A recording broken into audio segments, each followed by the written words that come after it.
ICC is tomorrow. Okay, and then strike and spare. Okay, by a show of hands, did anybody go bowling? Okay, you went bowling today? You went bowling. Did you make a strike? No. All right. Why is it called strike and spare when you can't get a strike? So I want to say welcome again. This is our fifth night, something like that. And I have had a good time so far. I see some new faces in the audience. So I want to do a little bit of like a review. And you guys, can you help me with like what we talked about so far? Okay, the first night, what did we talk about? What was the first night? You guys remember? It was chaos. This thing wasn't even up yet. It was still laying on the ground. We weren't ready for our launch just yet. So the first night we were talking was about Lucifer, right? And how he fell in heaven. And the next day we talked about creation. You guys spent all of Sabbath talking about creation. And then the next day after creation, we talked about the fall. Remember? Corruption. How they were deceived. Remember the lure? And then the next day, we talked about temptation. Well, that was temptation. It was the lure. The next day, we talked about the catastrophe. Last night was about the flood. Did God react in anger or in sadness? It was deep sadness. Remember, sadness lasted longer than all the emotions. It was heavier than all the emotions. Who was it that was holding the big heavy weight? No. Who was holding the big heavy weight? Cameron. All right. Can you guys give him a round of applause? Because from the audience, that weight didn't weigh a lot, but it was 30 pounds. How much do you weigh? Yeah. It was almost half of his weight, and he nearly had it over his head. Well, that was wonderful. And I thank you guys. A few of you guys have come and talked to me and told me that some of this stuff is making sense. And I want to just offer myself to you. If you guys have questions and you want to take a second to say, Mr. Elias, I have a question. Or Mr. Elias, something you said made sense to me and I just need somebody to talk to about it. I can talk to you, or any number of our staff can share with you your ideas. So tonight, where are we gonna go? All right, if we go to Florida, let's make sure we're on. Yes, confusion is what we're after. So I say we go to a time. Wait, do you guys know what confusion means? Me? Am I confusing? The Tower of Babel. Okay, wait. So let's get some things straight. Babel? Babel? I thought that was an app. Okay. Tower of? Alright, I'll just use both of them. Okay. So yeah, I think we should go to the Tower of Babel today. So before we go, I want to introduce a few things we're going to do, okay? Tonight we're going to play. Does everybody know how to play? Okay. So as long as you guys are quiet and are paying attention, we can continue with our game of Jenga. Does everybody know how to play? So I'm going to give you guys an opportunity one at a time. Listen, one at a time. And when one person returns to their seat, the next person who's next to them can try. And what you'll do is when you come up here, it's pretty simple. Do not kick the table. Oh, the soccer ball. No, not yet. So what you'll do is you'll come up here and you're allowed to push it, right? And what do you do after you push it? Do you know? You know what you do? Anybody? Come on, somebody help. I have to pull it out first, right? Okay, I gotta pull it out. And then you put it on top, opposite direction of the one that's on top. You guys understand that part? Okay, we'll do that one at a time. And while we're doing that, I'll need nice and quiet. It's already a little shaky. All right. You guys ready to get in the spaceship? As astronaut cadets, we know that we're about to make a quantum leap. So we need to make sure that our seatbelts are Buckle up. All right, strap in your helmets. Can I get a countdown?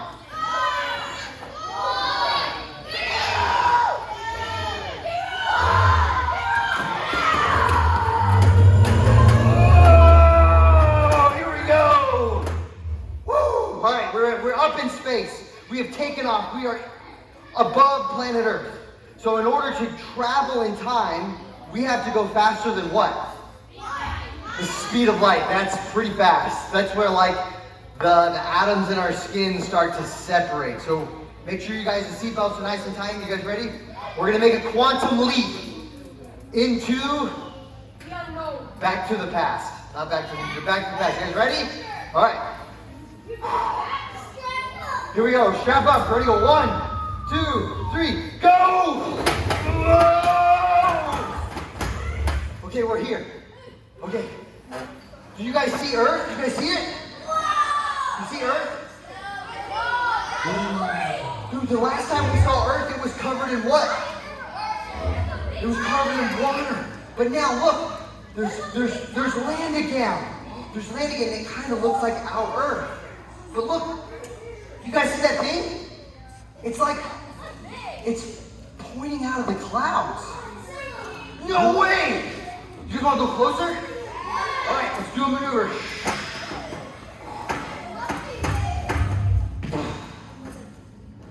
Look how big this thing is. Look how big it is, guys. Look, it reaches all the way up. Oh, hello. Hey, watch out, I'm walking here. I'm so sorry. What are you even doing here? You're in my way. I'm from NASA, and we are time travelers from the future. The future? We're the future. This tower is the future. Yeah. We all saw your tower, and it's enormous. Yes, this is the hope of humanity. I'm human and they're human. Hi, my name's Elias. What's your name? My name? My name? What is my name? You must have a name, right? It must be the weight of that big brick you're holding that's stopping your brain from working. My name doesn't matter. We're making a name for ourselves here with these bricks. Oh, where are you taking that big brick? All the way to the top of the tower, where the air is thin but our hopes are high. All the way up there? It looks dangerous. Look here, time traveler. My family gave everything we had when making this brick, and I was chosen to be the one to carry it to the top. Yeah. Why? Because the big man upstairs is trigger happy. He flooded the earth once before, and we need a safe place to go if he decides to do it again. No, but look, even now, look, you see, there's a rainbow up there. That means that he won't flood the earth again. That's nonsense. He's emotionally unstable. We need to stick together down here. So, how long do you think it'll take you to get up there to the top? The top, maybe around a year. A year? But after that, what will you do? Life after that doesn't matter. This brick is more important than my life. Are you sure about that? You might be the only one asking that question. Don't you know God is trying to spread us out? We're stronger together. It sounds like you're a little confused, but not as confused as gonna be here in a minute, huh? What was your name again? Never mind who I am. My purpose is this tower, and I am this brick. I am this brick. Okay, well, don't let me hold you up anymore. Bye, brick. Bye, brick. That was strange. Do you guys hear what he said about the brick? Well, the brick was what? Was more important than his life? What is going on here? These people are thinking that this tower is more important than their lives? What were they afraid of? Do you guys hear what he said? What were they afraid of? God might flood the earth again. We know the rainbow. Do you guys see the rainbow? Man, this is really confusing. Oh man. Let's see what the Bible has to say about this portion. It says, they said to each other, come, let us make brick and bake them thoroughly. They used brick instead of stone in the tar from mortar. Then they said, come, let us build ourselves a city with a tower that reaches the heavens, so that we may make a name for ourselves. Wait, Brick didn't even know his name. Did you think he forgot? They were trying to make a name for themselves. Otherwise, we'll be scattered over the whole face of the earth. Wait, you guys hear that? That's a weird sound. Do you hear all that jibber jabber? What? No. Listen. Wait, what is that?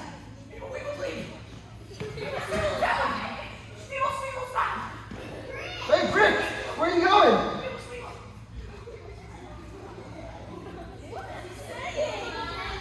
How could he be more confused than he was before? What in the world is going on here? Okay, guys, we gotta get into the ship. Let's all get back into the ship. I think something bad's gonna happen. Oh wow, they're starting to fight. Okay, let's get back in the ship. Let's go back into orbit. Okay, whoa, we need to talk about. There is something weird happening down on Earth. 1 second, Brick forgets his name. He doesn't know who he is. And the next second, you see what he did? Somebody took his voice box out of him or something. Somebody mixed up his wires or something weird was going on. He almost, like he's lost his brain or something. What happened here? What is going on? You guys know what happened? Have you guys read this part of the book, the story before I got there? Man, you see, I think they're trying to make a tower. They're trying to make a tower. So I have a good idea. Let's use this tower. Let's use this tower to understand what happened. What did we just see? So, can I get my first volunteer to come on up? Enoch, would you like to? All right. So, as you come on up, we're going to try to build this tower. And I want to tell you guys about something that happened to me. So, when I was a young boy, probably about a little older. I was probably about 5 years older than you guys. I became small town famous. Okay, you want to take one out? You just do it as we're talking. We're going to move through it. I became small town famous. Anybody know what small town famous is? Okay, what does small town famous mean? Yeah, it's weird. I was small town famous in Portland, Tennessee. It was weird. I went from being this little boy who went to school at like this school to a couple years later, my face was on the front of a newspaper and people were coming up to me and they're like, "Are you Elias Groft?" And I was like, I am. You know me? You know me? Who's next? You next? And so people would come up to me and they would say, "Are you Elias Groft?" And why? Why did I become small town famous? Like you're famous for your soccer skills. Because I knew how to kick a rubber ball. Right? So I learned from a young age how to control a little soccer ball and make it feel like it was weightless. Did you do it? You come on back. And the next person comes. And people in our town, this small town of Portland, the one you guys are in right now, they celebrate their athletes. It's kind of weird, right? They celebrate their athletes, especially their youth athletes. So if you do well in a sport, man, they'll put your face on the front of the paper. And you know what my mom would do every time she saw a paper with my face in it? She'd cut it out. She'd cut out the article. Lucia, you've seen these things. She'd cut it out, and she would glue it into a scrapbook, and she'd be like, "My sons are famous." And for 15 minutes of my life, it felt like I became small town famous. But what started to happen? You guys remember, I started my journey here at this school. And at this school, I learned about Jesus. I learned that Jesus was my firm foundation. And that he was the foundation for my identity. And that in Jesus, I was safe and secure. But then people started to praise me for my abilities. Particularly my abilities with this rubber thingy. And you know what it made me feel like? This firm foundation that I had when I was a young boy, it started to get taken apart. A brick at a time, it felt like. Somebody would come along and they would say, oh man, we're so happy that you're playing so well, playing soccer, and you make us so proud, and look at the, and I'd be like, yes, that is me. This soccer ball, I can do anything I want to do with this soccer ball. I can do anything. And I would feel it, guys. I would feel how the praise of people would just knock a brick out. And it would just find something loose in me to where I started to feel like, man, maybe I am that important. Maybe I am important enough to be small town famous for just a minute. Maybe I am. And it started to get twisted in my mind because you know what I would do? I would go out on the soccer field one night, right? I would go out on the soccer field and I'd be like, ooh, I'm going to play really, really hard. And I would play really, really hard and I'd score a goal. And you know what I would do the next morning? Where would I go? Straight to find a newspaper. Why was I playing soccer now? Because it felt so good. For people to know your name, it felt so good. And the first time can I get one volunteer? Let's see. Yes, Mr. Camden, come on over here. Come on up here. Okay. The first time somebody praised me for my abilities, you know what it felt like? Watch this. You know what it felt like? Can you catch? It felt like this. Woo! It felt awesome. All right? Bounce back to me. And so the next time, I was like, oh man, I know how to get that feeling again. I know how to do it. I'm going to go on the soccer field and I'm going to work really, really, really hard. And it's going to come back the same way. Did you guys see the bounce? Okay, yeah, well, let me try again because remember last time I played really well. You guys did all those really wonderful things. So I'm gonna work really, really hard, and I'm gonna play really, really hard, and it's gonna feel so good tomorrow morning when the people come and they see it. My name will be in the paper. Oh. Okay, maybe I just need to practice more. Like maybe I'll just practice more. Maybe, I won't do my homework today. I'll just go and I'll find my soccer ball and you guys don't worry, I'm gonna do better next time. Don't worry. I know I let you down that one game when we lost and okay, I'm ready to play, guys. Watch me.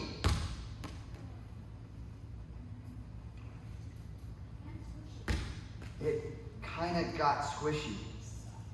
And everything that I had put my life into, all of my efforts, all of my hard work, started to come back to me more and more and more empty. Until I started to hate this sport. Because eventually, it didn't matter how hard I played or how well I played. Thank you for having sympathy on because what? You never say thank you, Cannon. So, back when my foundation was solid, what I did was fun, right? You guys in here, you're very confident in who you are. Well, who does Jesus say you are? Jesus says that you're loved, okay? Let's use that as an example. Does everybody in here know that in Jesus Christ, your Father in heaven loves you beyond belief? Okay? What if you go out into the world? Shh. Remember we were going to keep quiet? Oh man, Kevin, you are about to take us apart. All right, well that's going on. I lost my attention. My attention span just gone. Okay, the more that I put my identity in this, Do you see how my identity changed? Before, my identity was confident. I was a confident young man. I was going to school here. I know that Jesus loved me. But I put my identity in this. No, thank you. I'll give it to you later. I put my identity in this. And now watch. When my identity was dependent on the way I played soccer, Ooh, can I have a soccer ball? how good do you think I felt about myself? Good. If I saw myself in the mirror, what would I say about myself?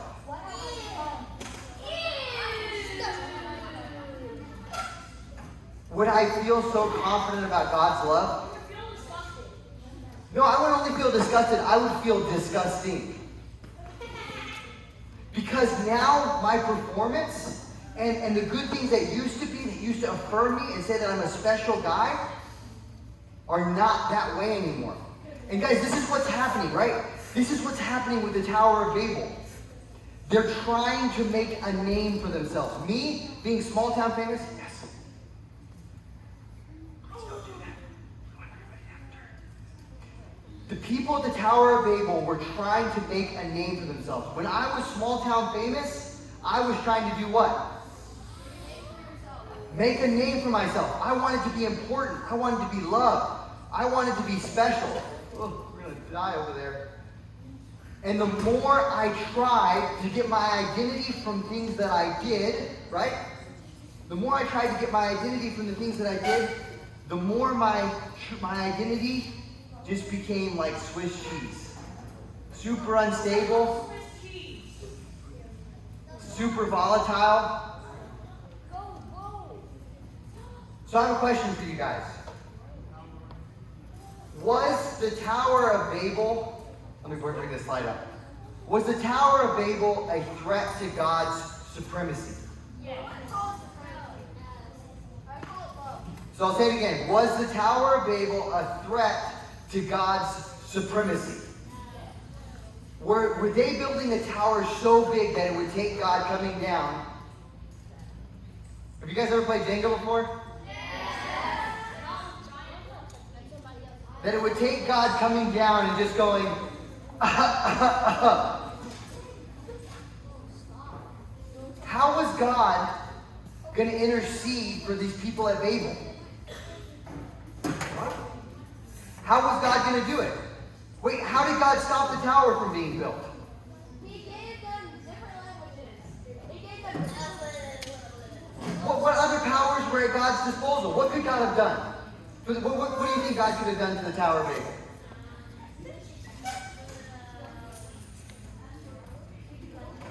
He could have kicked it like a soccer ball. What else do you think? What do you think God could have done to the Tower of Babel? That row here. What do you guys think? What could God have done to the Tower of Babel to show them that he was stronger than it? What could he have done? A tornado? What could he have done? Knocked it down. So, can I tell you guys about a different board game? There's a board game that I was playing with somebody's mom in this room. It was Monopoly. And so we're playing Monopoly. Has anybody ever played Monopoly? So we're playing Monopoly, and my brother and I, we start to lose. You know that feeling when you start to lose at Monopoly? It's just like, oh no, you feel all your properties just leaving you, all your money's just leaving you, and you're like, I'm going to be bankrupted. I'm going to be sitting in the corner watching everybody play. And so my brother, he lost. And it was just me and then somebody else whose mom is in this room playing the game. And so my brother, you know what he started to do? He was the banker. And so he would do is he would take a $100 bill and he tucked it between his toe and he would hand it underneath the table. And then I would reach and I would take the $100 bill and I'd put it in my hand. And nobody noticed, and then he took the $100 bill, and nobody noticed him putting it between his toes, and he'd reach under the table, and I would go. And this other person who's playing this game, she starts to get frustrated. Wouldn't you get frustrated? If for no other reason, your brother who's playing this game is just starting to win, and you don't know why. And then you know what I did? I was like, another $100 bill, and we got caught. We got caught, and you know what she did? She took her strong hand, reached under the table, and did what? She lifted that thing, she flipped it. It was, we still talk about it today. Could God have done that to the Tower of Babel? Yes. He could have come down. He could have been like, look, humanity, you can't make a name for yourself bigger than me. And I'm going to show it. I'm going to come down and I'm going to kick this table. You guys thought I was going to do it, didn't you?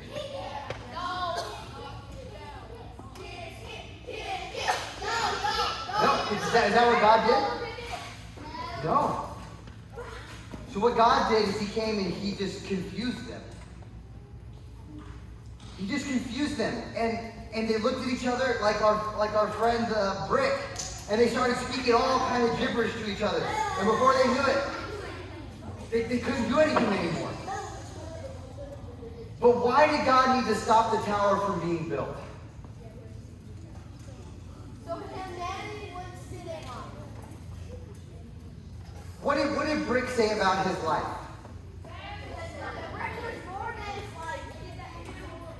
His life depended on that brick. You see, something happened to humanity, guys, when they were building this tower. The value of humanity got lower and lower and lower and lower. The higher their tower was built, the less and less value humanity had. And as my tower of my life was happening, it was getting built, the more I was willing to take advantage of my friends. Right?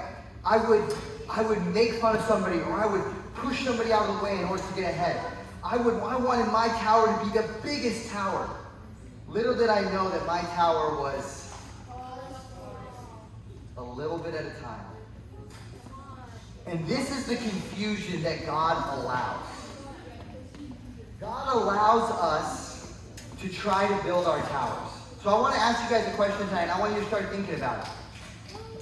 Are there ways in your life that you guys are trying to make a name for yourself? So let me say it again. So listen here. Can you wait 1 second?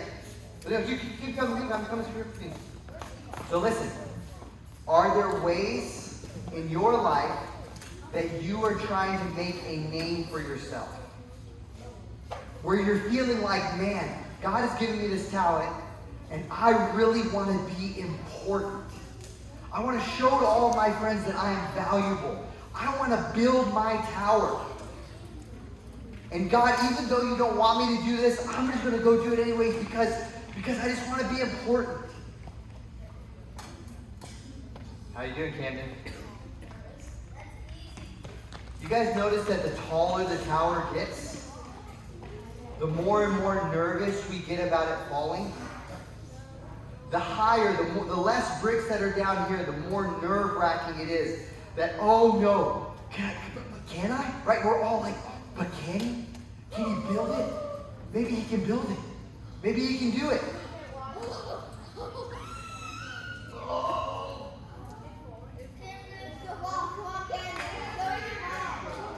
Good job, Camden. I had to hold my breath for a second. Okay. How many people have done a brick? How many people have done a brick? Up here. Has anybody else done a brick? Well, we're getting there. Come on up, fun.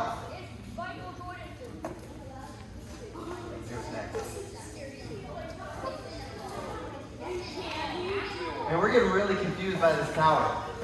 This has become a terrible distraction. I expected it to be fallen by now.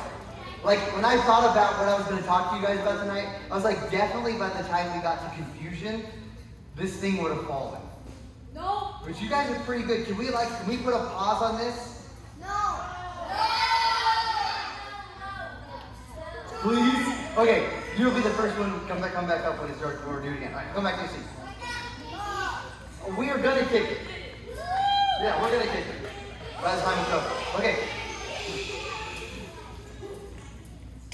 We'll talk about that. Okay, let me bring this back. Okay, so the Bible says that God said to himself, he said, let's go down and confuse their language so they will not understand each other. So the Lord scattered them from all over the earth, and they stopped building the city.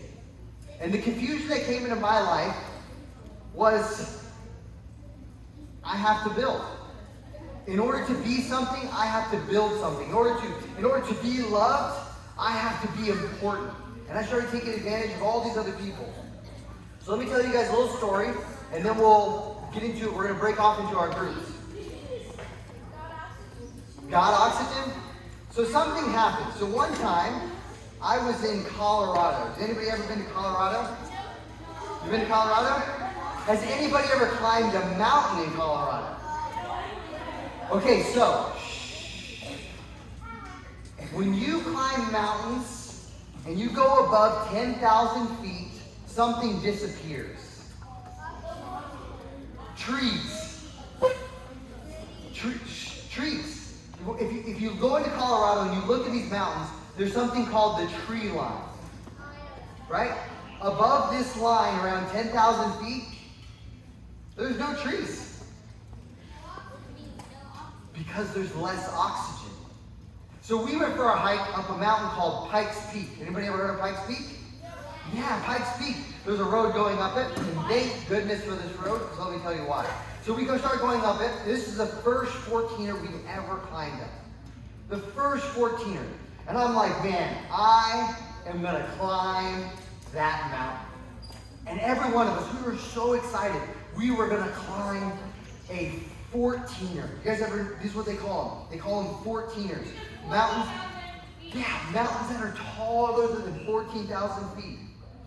And we're like, man, we're going to do it. No matter what, guys, we're not stopping. We're going to climb this thing. So we start hiking. We start hiking early in the morning. And man, we're going, we're hiking. And we start getting tired. Apparently hiking, when there's like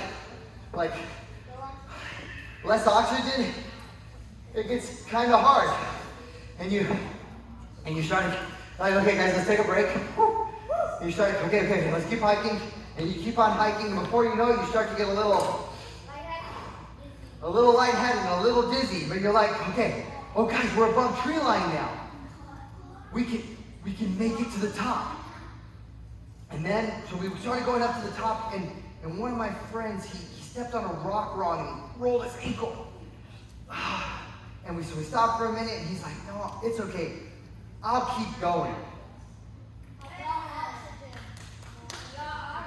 So something happens to our brains. You guys want to try it? Let's hold our breath. You guys ready? Okay, so we're going to plug your nose. We're going to make it legal. Okay, we're all going to, on the count of 3. Okay, everybody stand up, actually. Everybody stand up. So you're going to take a deep breath. You're going to plug your nose and close your mouth. And if you breathe, honesty system, you sit down. Okay, deal? You understand? Understand? Okay, honesty system, if you breathe, then you have to do what? Sit. Everybody understand? Okay, ready? Everybody's going to take a deep breath. On the count of 3, no more breathing. So everybody take a couple deep breaths. Okay, ready? Everybody deep breath in. Ready? 1, 2, 3.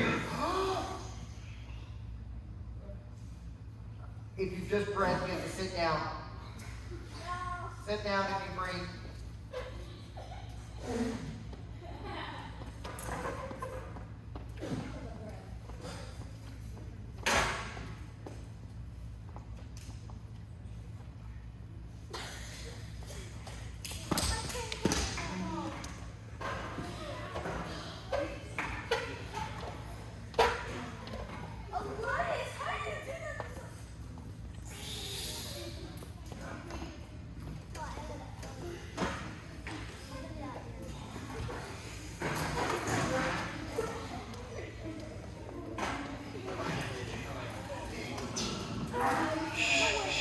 Down. If you breathe, you have to sit down.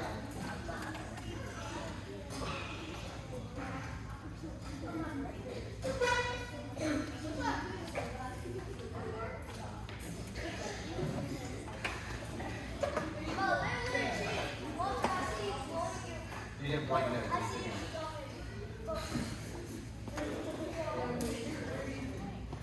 Look at Pastor Dennis. All right, Pastor Dennis, you can breathe. Pastor Dennis, what's 8 times 8? What's that? What's 8 times 8? Are they? 8 times 8? What? Okay. What did you have for breakfast this morning? Something happens to our brains when we don't have oxygen. Yeah, can't think straight. So let me get back to our story. So my friend rolled his ankle, right? And we're like, guys, should we turn around and go back? And we're like, no, we are out here to hike and climb a mountain. So let's climb this mountain. So we keep on hiking, and we start to feel the way that you guys felt. Pastor Dennis, how did you do that? That's incredible. And we keep on hiking this mountain. And so we get to this place called the Devil's Playground. The Devil's Playground. The rocks in the Devil's Playground are so full of iron that during a thunderstorm, lightning is said to bounce from one rock to the other, to the other, to the other. And if you stop anywhere on this mountain, that is not the place to stop. All right, boys, I need you both to walk back to the back table. Thank you. So as we get up to this place, we're like, okay, guys, he's really hurt. And my friend looks at me and he's just like his eyes are like crossing. And I asked questions like I asked Mr. Dennis. I asked him a basic math question. He's like, 7, 4, 6, 4, 7. And we're like, you probably should go home. He's like, no, I'm fine. I should keep hiking.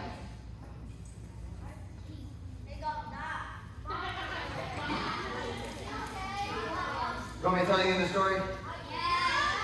No.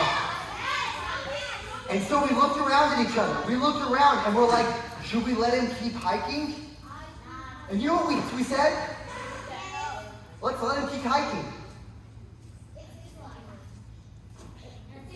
Okay, look what's happening, guys. The higher we get, what's happening to the value of life? So we're hiking up. We don't learn until later, but our friends end up stopping. 2 of them end up stopping, and thank goodness a ranger found him. They found him vomiting. They found him hiding under a rock, thinking that he was gonna fall off the mountain. And we just kept on hiking. And so one of my other friends starts getting really, really dizzy. We're at 12,000 feet. She gets really, really dizzy. She's like, no, I'm gonna keep going.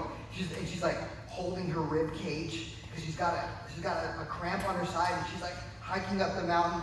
And we're like, are you okay? She's like, I hear there's donuts at the top. I'm like, what is wrong? What is going on? And I tell you guys this story because this is the life I was living. Okay? My identity had been so torn apart that I thought I had to climb up something in order to get to the top. And the higher I climbed, the less valuable the people around me were. This was my brother. This was actually, one of them was eventually my wife. One of them was my mentor. And I was willing to say, okay, well, guys, if you're not going to make it, I'm going to go to the top. This is the confusion that Babel has put into this world. That says that if you work hard enough, you can make a name for yourself. But guess what, guys? You guys remember the story of Jacob's ladder? So Jacob, right? Jacob is, he's got a stone. Okay, we got another stone. Maybe it's brick. I don't know if it's brick, stone. I don't know, maybe. Well, Jacob, he ran away. He was a deceiver, right? And he goes into the wilderness and he lays down on this rock in the middle of the night. And God gives him a dream. You guys remember the dream? What is the dream? He sees a ladder. The ancients believed, guys, they believed that we build this tower high enough, we can make it to heaven. We can confront God. And God gives Jacob this vision that, look, there's a ladder and it goes from earth all the way to heaven. And the angels are going up and down on this thing. And then Jesus later on, he says, guess what? I am that ladder. Jacob's ladder is a picture of Jesus. Guys, we're not here trying to climb a tower, because God knows if to get closer to God we had to climb a tower, we would kill ourselves. We would take advantage. We would push each other down. Like, no, I'm going to the top before you get there. Or we would become like Brick, who was like, my life's only as valuable as this brick. And so Jesus came, and he said, you know what? I'm going to stop all this nonsense of people trying to climb up mountains to get closer to me. I'm going to come down. I'm going to come down from heaven to earth. And I'm going to show them that real power is coming down low. And that's what Jesus has done for us, guys. He has come down. So tomorrow night, we're going to dig deeper into who this Jesus guy is and what he really did. Do you have a question? What? Oh, we finished the story. Yeah. So we got to the top of the mountain, right? Me, my brother, and then our two friends. And we realized, because you can look back, and you look back down the mountain, and you can see there are not hikers behind us. And so we split up our group. If you guys ever read stories about people in the backcountry, we made so many mistakes. We didn't take enough water, we didn't take enough food, we didn't respect our turnaround time because our brains had no oxygen. By the time I find my friend, we should have taken him to the hospital. Everybody got off the mountain okay. That's the good news. What? Did who? I got to the top, my brother got to the top, but at what risk, right? I could have lost my friend just trying to climb to the top of a mountain. So we're going to take the next 10 or 15 minutes and we're going to answer a couple questions that I wrote about our ideas today. We're going to break up into some groups. So can I get our leaders, our group leaders? Well, let's do 4 groups. And I'm just going to number you, okay? So Kevin, I want you to hold up a number 1. Elijah, number 2. Maya, you be a group leader for me. Number 3. All right, and then Mr. Dennis, number 4. Maya, can you come back over here? Or no, Elijah, come over here, because you're number 2. Okay, so I'm just going to count you off. Ready? Be over here. 2, 3, 4, 1. So, as I count you guys, go to your groups. 2, 3, 4. Raise your hand. Let's keep the number up. 4. Go to 2s. Let's split it up. All right, ready? 1, 2, 3, 4. 1, 2, 3, 4. 1. All right, I'm coming, guys. 1, 2, 3, 4. 1, 2, 3, 4. 1, 2, 3, 4. 1, 2,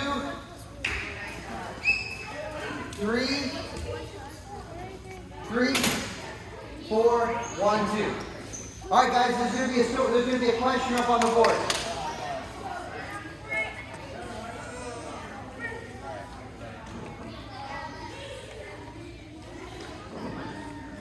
So everybody, let's get in our circle.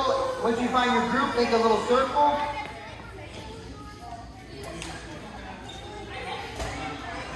You guys got it? Let's make a circle. You guys can sit down in your group.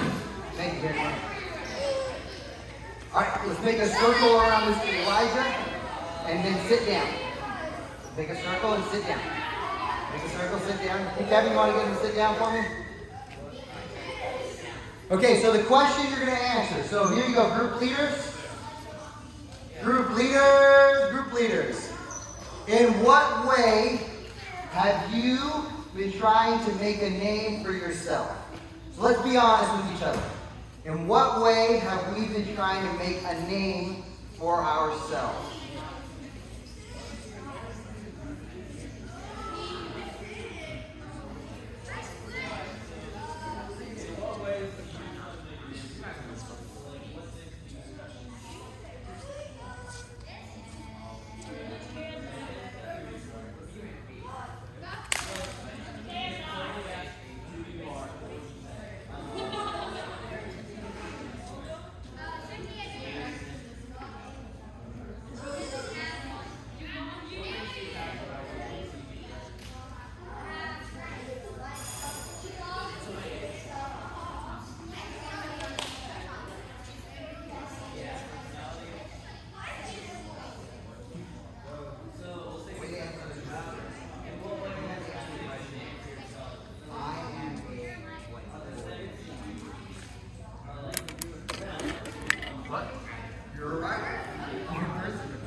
Entrepreneur. So you want to make a name for yourself through entrepreneurship? Oh no.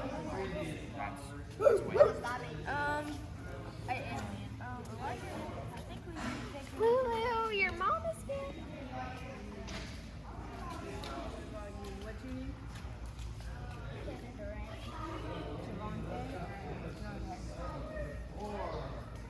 You don't know? You want to give that to me? Very first book in the Bible.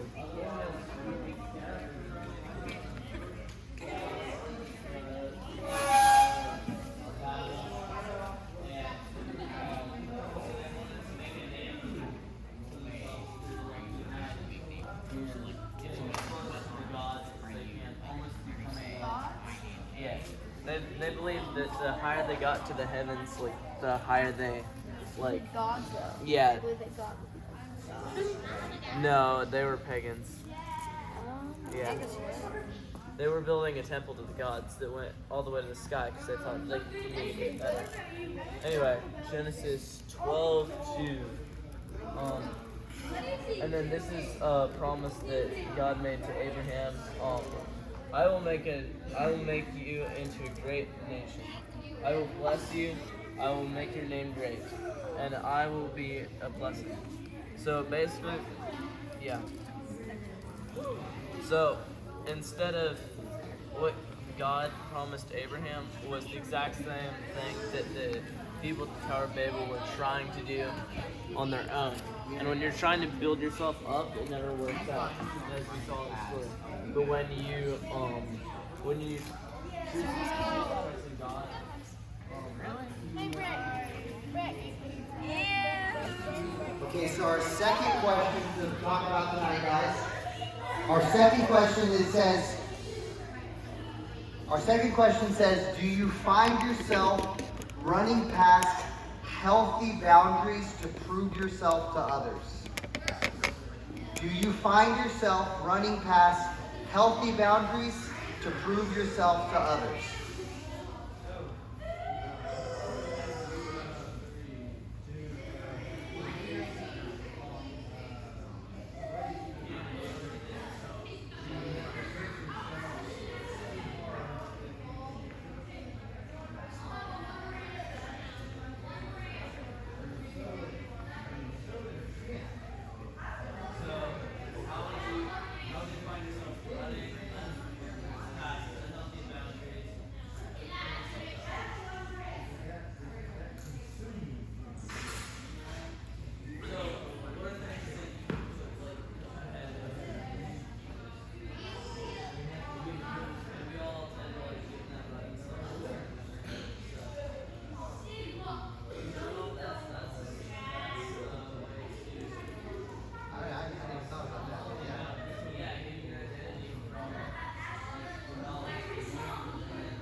boundary you pass.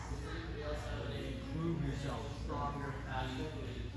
Not only has this, has your brother or sister ever asked you not to do something, and then you just like, yeah, so like, let's think about that. Why? Why would we push past that? Somebody's just trying to figure it out, right? They say like, please don't do that. And so it's not like, oh, you're a bad person. What I'm trying to get us to think about is, why would we ignore somebody else's boundaries?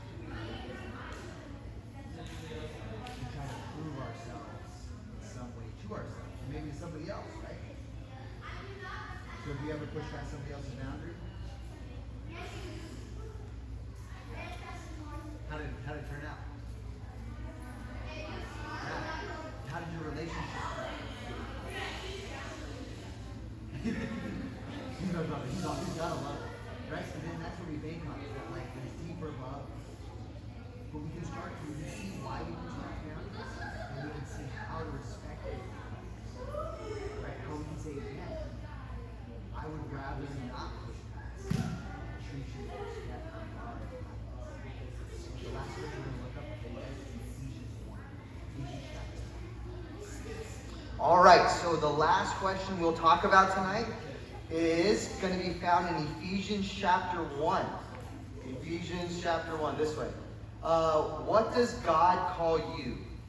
Read the verses, Ephesians chapter 1, maybe verse 3 and 4, and then also verse 7. So your group leader should have a Bible.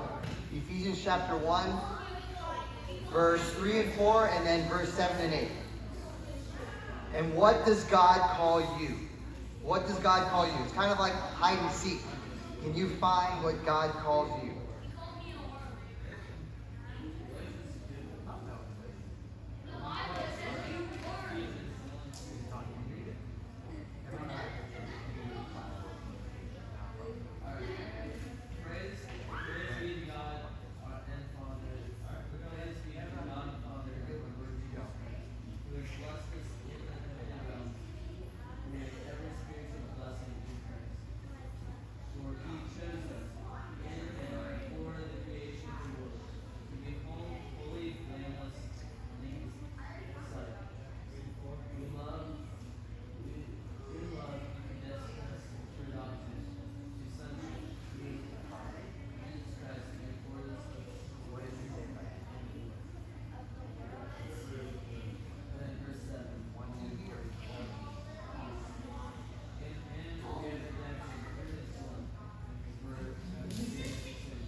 Every morning when I wake up and I take a deep breath in the morning, it's like I chose to be here.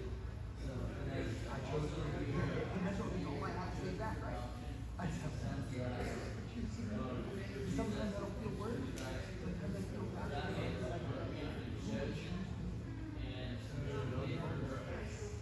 And then chose. See how that turns out? You made us. You guys together.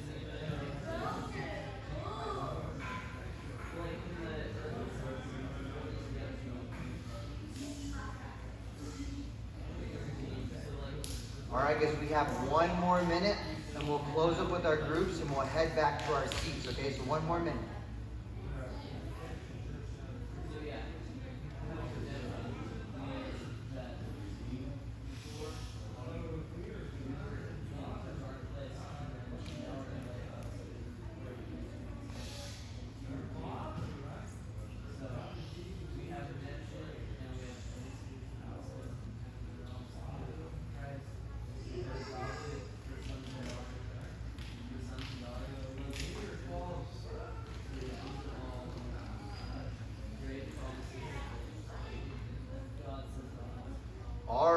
guys. Thank you guys so much for discussing these questions. Let's head back to our seats, and we will be dismissed accordingly. So we can go all back to our seats.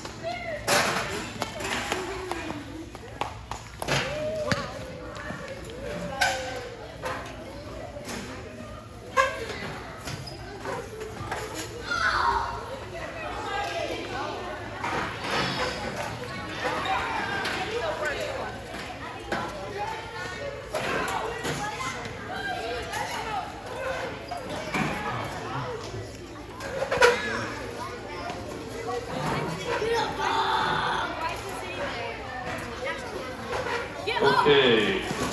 Everybody come have a seat real quick.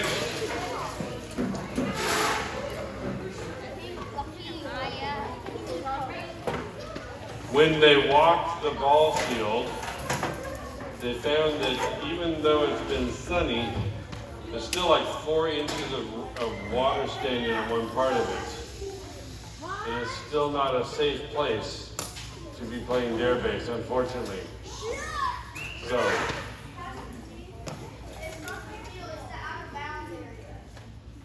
So they have determined that dare base is not safe today.